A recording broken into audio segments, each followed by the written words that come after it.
Forward to the next question. Next question is parts of respiratory system from models. इसके लिए आपको क्या करना है, रेस्पिरेटरी मॉड्यूल्स जो रेस्पिरेटरी सिस्टम का मॉडल है उसको आपको गैदर करना है, उसको लाना है, उसको उसी आपके वर्क स्टेशन पे रखना है, ठीक है। उसके बाद आता है स्टडी मेजर पार्ट्स, जो भी आपका रेस्पिरेटरी सिस्टम का मेजर पार्ट्स जैसे नोज है, मेजर कैविटी है, फेरिंग्स है, लैरिंग्स है, ट्रैकिया है, ब्रोंकाई है, इस सबको आपको स्टडी करना है, ठीक है।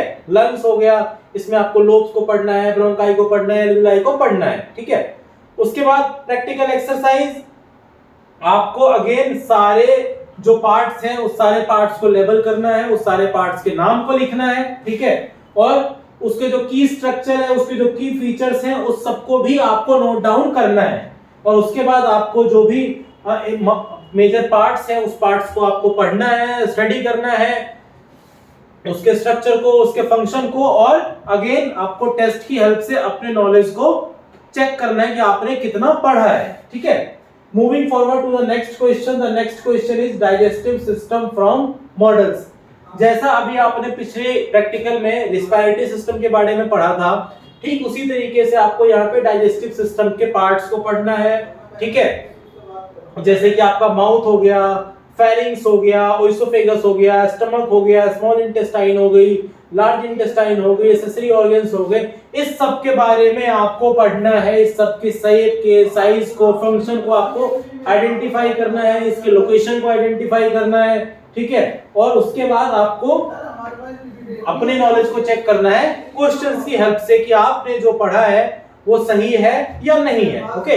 Moving forward to the next question. The next question is excretory system from model. अभी आपने रेस्पिरेटरी सिस्टम के बारे में पढ़ा, अभी आपने डाइजेस्टिव सिस्टम के बारे में पढ़ा, अब आप एक्सक्रीटरी सिस्टम के बारे में भी ठीक वैसे ही पढ़ोगे। कैसे पढ़ोगे? आपको एक्सक्रीटरी सिस्टम का जो मॉडल है आपको लेके आना है, उसके जो मेजर पार्ट्स हैं जैसे किडनी है, यूरेथ्रा है, ब्लैडर है, यूरेथ्रा है, रीनल आर्टरी और वेन है, आपको इस सब के शेप, साइज, स्ट्रक्चर, फंक्शंस को आइडेंटिफाई करना है। उस चार्ट में, उस डायग्राम में आपको ये लेबल आउट करना है कि कौन सा ऑर्गन कहाँ है, ठीक है। उसके बाद इसकी प्रैक्टिकल एक्सरसाइज आप कैसे करोगे? आप आइडेंटिफाई करोगे और उसके बाद आइडेंटिफिकेशन के बाद आप लेबल करोगे। मैंने अभी आपको बताया कि आपको लेबल करना है कि कौन सा ऑर्गन कहाँ पे लोकेटेड है और उसके क्या फंक्शन है, ठीक है।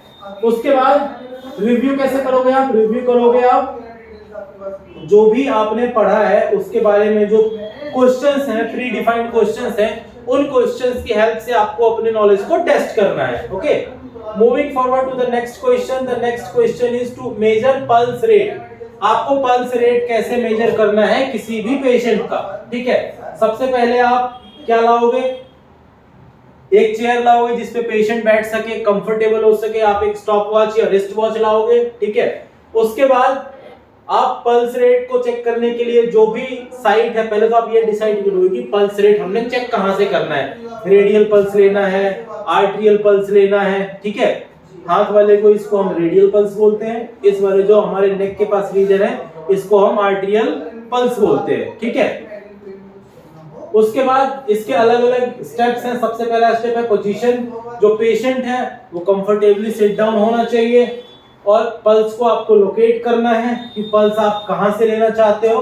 उसके बाद आपको बीट्स काउंट करने हैं कि 1 सेकंड के अंदर 30 सेकंड, 60 सेकंड्स, 15 सेकंड में जो पल्स है वो कितनी बार बीट कर रहा है, ठीक है। अब इसके प्रैक्टिकल एक्सरसाइज आप कैसे करोगे? आपके साथ वाले जो कलीग है आप उन पे चेक कर सकते हो, कोई पेशेंट आता है आप उन पे चेक कर सकते हो। मेक श्योर करना है आपको कि जो पेशेंट आया है अभी सीढ़ियां चढ़ के, उसको एकदम से उसकी पल्स, उसका हार्ट रेट नहीं चेक करना है। पेशेंट को पहले कंफर्टेबली 2 मिनट 5 मिनट बिठाना है, उसको पेशेंट को स्टेबलाइज करना है। उसके बाद आप प्रैक्टिकल करोगे उस पेशेंट पे, आप उस पेशेंट की हार्ट रेट चेक करोगे, ठीक है। अगर आपको लगता है किसी पेशेंट में कि यार उसकी हार्ट बीट अच्छी नहीं आ रही है, इरेगुलर आ रही है, तो उस केस में आपको मिनिमम 60 सेकंड का टाइमर लगा के पल्स रेट चेक करनी है। आपके पास जो स्टॉप वॉच है, आपके पास जो टाइमर है, उसकी हेल्प से आप ये चीजें कर सकते हो, ठीक है। उसके बाद आता है रिव्यू। आपको नॉर्मल पल्स की रेंज पता होनी चाहिए, क्या होती है? वो होती है अप टू 100। और इसके प्रैक्टिकल एक्सरसाइज आप कैसे करोगे? इसके प्रैक्टिकल एक्सरसाइज आप करोगे, स्टूडेंट जो भी पेशेंट आएगा आप उसको बिठाओगे, उसका रेडियल पल्स, उसका आर्टेरियल पल्स आप चेक करोगे, स्टॉप वॉच की हेल्प से आप काउंट करोगे 60 सेकंड में 30 सेकंड में वो कितनी बार पल्स आपको फाइंड हो रही है, आपको पल्स कितनी बार मिल रही है। Thank you.